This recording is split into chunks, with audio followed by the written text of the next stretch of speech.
Welcome to TC's Train Repair and Restoration. I'd like to thank the guys that have subscribed. Hopefully we could get more subscribers. If there's any content that you'd like to see, just let me know in the comments below or email me, and let's try and get a video done up on it. Today we're going to do our installation of the tender drive of Rivarossi's for the 280 and 040, actually not 040, 080. And I'm going to do an instructional video showing how I put it together, just so you guys don't have any problems. So some of it I already started putting together, so I did a little bit of soldering. I put my mount on the motor, but just to save some time, so it's not such a long video. But okay, so let's get started with it. Okay, so now there's our chassis, and then we're going to put our gear in. Now make sure you have your spacer for on here between your bearing and your gear, otherwise it might rub against the back of your chassis or the gearbox.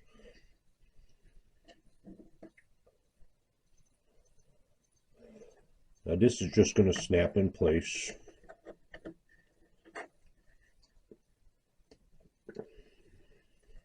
That's it. Now our trucks, if you have your original trucks, I'm not sure, but or you could use aftermarket ones.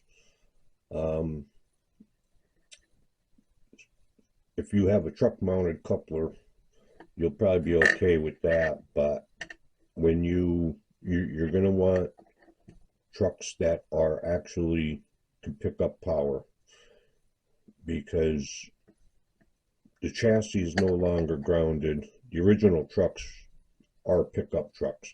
Just make sure you have the wheels set so one side's picking up off one rail and then the other truck is picking up from the other rail. Easiest way to see it is on the back of the wheels. This one here only has a little bit of black in the center there, but that's just isolating this wheel from your axle. If you look at your other wheel, hopefully you can see that, you'll see a metal plate. That metal plate is contacting your wheel and your axle, so that's going to give you power.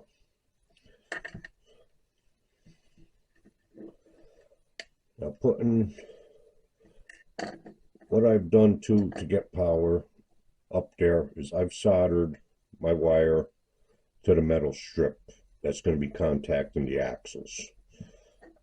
Now I drilled a hole in the chassis just in front of where the truck goes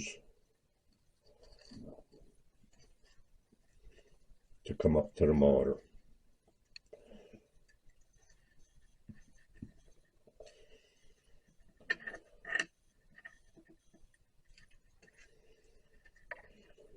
And this is always the fun part too.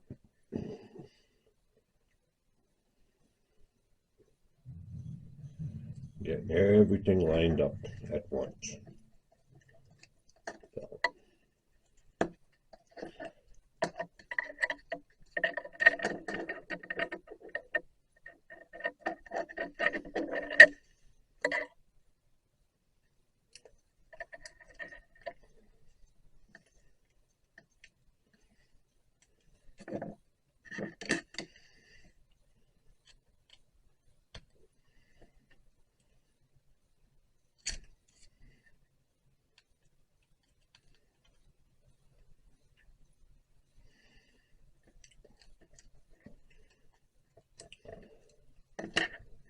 Now, again, if you're doing a body mount truck, you may have to file the mount down, maybe the chassis would be too high. Maybe you have to put in a washer to shim it. Mine I know is a little high, so I've already I'm gonna have to shim my end down, but right now I'm just putting it together for now just to show you the installation.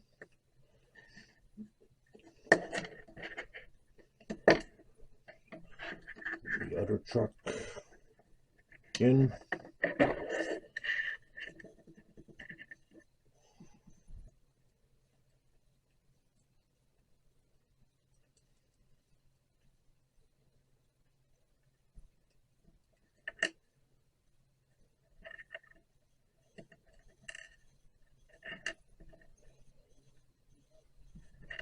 It's always fun working with these little screws. I can't feel them that well. Now again, I drilled a hole up the front of my chassis here to run the wire up through.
Hang on.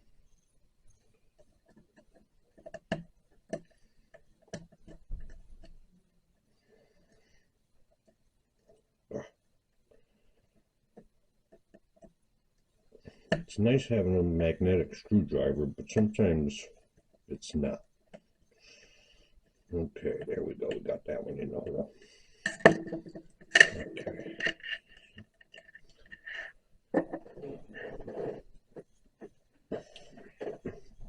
Okay, now when you're mounting your motor to your motor mount, what you want to do is hold it up as far as you could when you're tightening the screws down.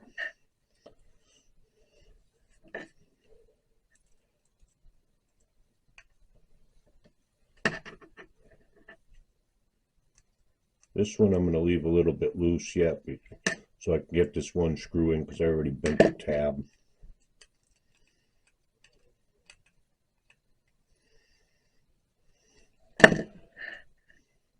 Now it's really, of course, not hard to figure out how to mount it, but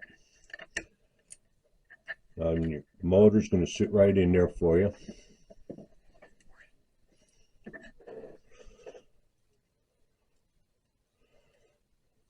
And then I have screws with the kit for mounting.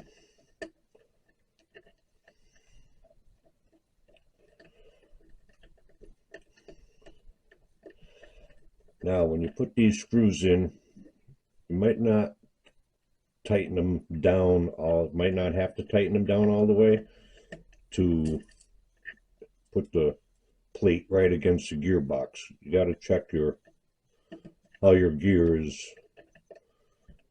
are meshing, because it could be too tight. If you just tighten it down like that, and then you might ruin your gear.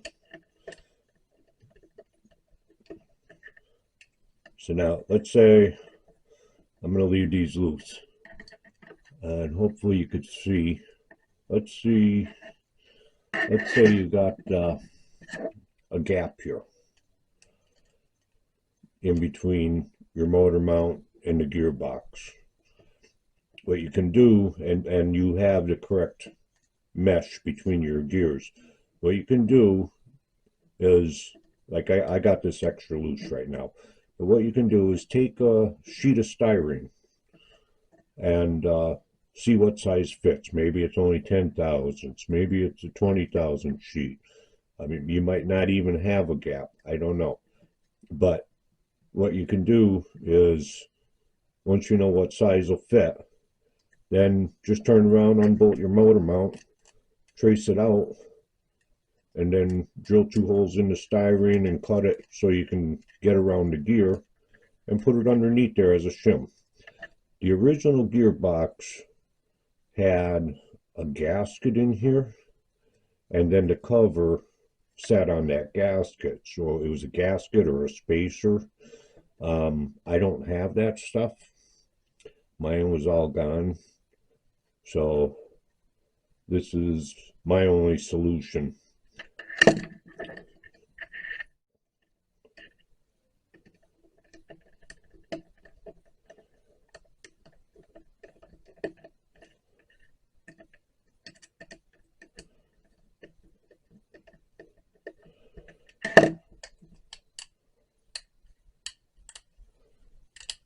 And that's it.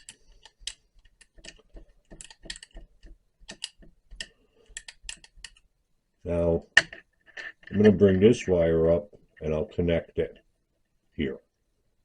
And then the one in the back, I'm going to take to the motor brush down on this side. And that's how I'm going to power the motor from each truck. Then the plug that I have, male and female plug, this is to go for your headlight if you want. So this way you could always unplug it if you needed to disconnect the tender from the chassis to work, from the engine to work on it. So then the same thing, you could just hook the black to one, the red to the other, and have the plug come out the front, and then just hook your other end on your engine.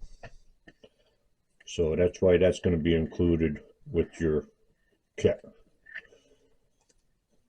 I will have a link in the description below for purchase of the kit, the chassis kit, for on eBay. And that's basically it.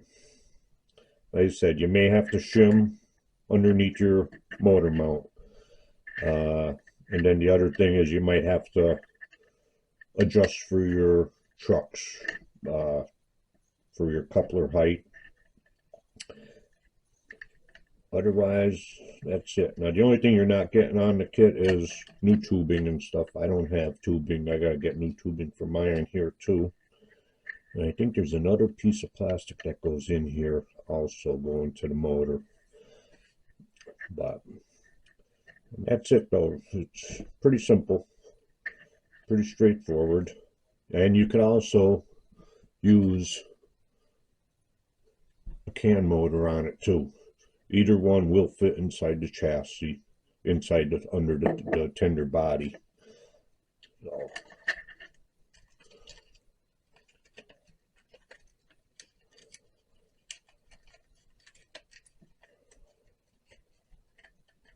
my wires are extra long right now, but I'm going to cut them down to just the length we need them, that's all. And that's it. The engine sits above just that little bit. The motor sticks up inside right where your coal load would go. And the coal load actually would cover it over.